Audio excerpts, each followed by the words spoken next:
Hey, are you an athlete at any level, but you struggle because you get nervous before competition?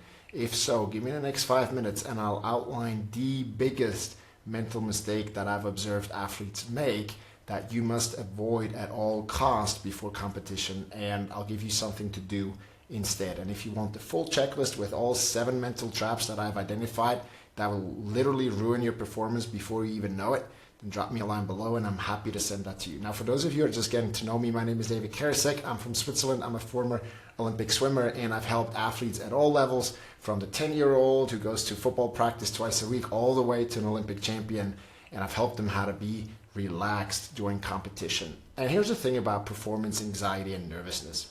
It's not a bad thing in itself because you actually have access to elevated states of energy and power.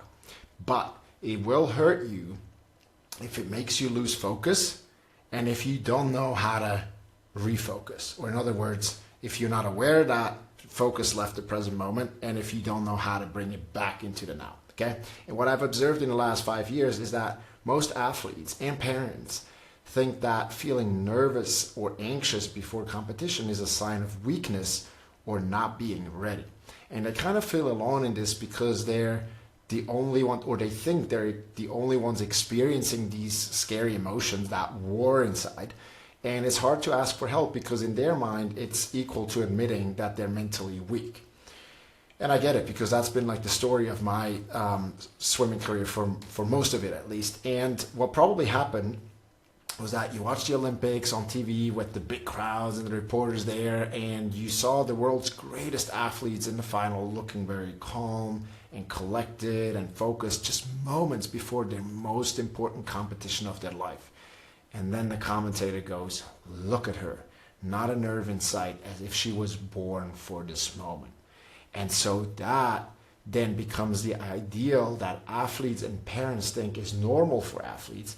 And then in the moments when their inner world feels completely different, they tell themselves that they're not ready or that they're mentally weak. And so, look, nervousness before and during competition is actually not a sign of being weak or not ready. It simply means that the athlete is focused on the wrong goal going into the big competition. And it's important here that we distinguish between practice and competition. Right now, we're just talking competition, okay? So what are the wrong goals going into competition? The wrong goals, and there's really just two, depending on the sport. One is winning is the wrong goal. And the time, right, in where time is your biggest enemy, is the wrong goal. Why? Because these are byproducts of doing everything right. These are the end results. Now, what happens is, if we're focused on winning, or if we're focused on having to swim a Swiss record or whatever, what happens is the mind goes, and keep in mind that we all think, we human beings, we're all like special snowflakes, and we are in a way, right? Don't get me wrong, but on the other hand, like how our nervous system, how our subconscious, our thinking works, is very much alike. So we're more alike than we are different. And so what the mind does, if we're focused on this end result, is the mind is gonna go, oh, I have to, I need to, oh my God, what if I don't? And that starts to clog the system.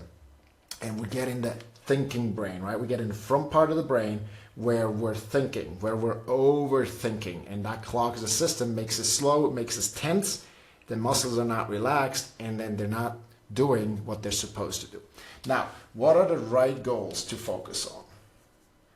The right goals are anything that is in your control. So I'm just writing down a few here because there's literally a lot of them, and also depends on the sport that you do. But one of them could be your warm-up, totally in your control.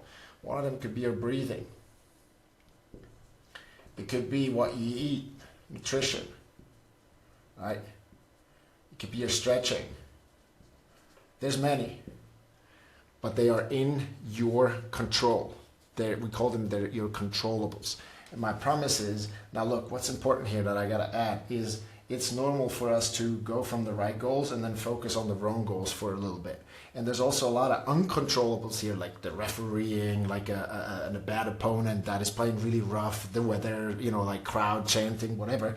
And it's normal to lose focus for a little bit, but we have to be aware of it, and we have to bring it back to those. Does that make sense? And that's the name of the game. Problem is not if you lose focus, the problem is if you don't refocus.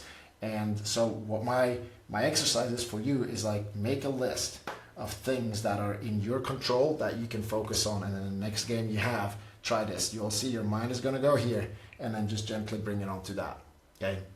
Because that will get you out of the thinking brain and it will get you in the automatic brain in the back, and it will allow you to recall all the training that you put in, because it's there, because that's why you train, right? And it will transform that nervous energy into a calm and collected focus that will even surprise you and everybody else, with a performance that you've never seen before. And quick reminder, if you want the full checklist with all the 7 mental traps, this is just one of them, then drop a line below and I'll send it to you in the checklist.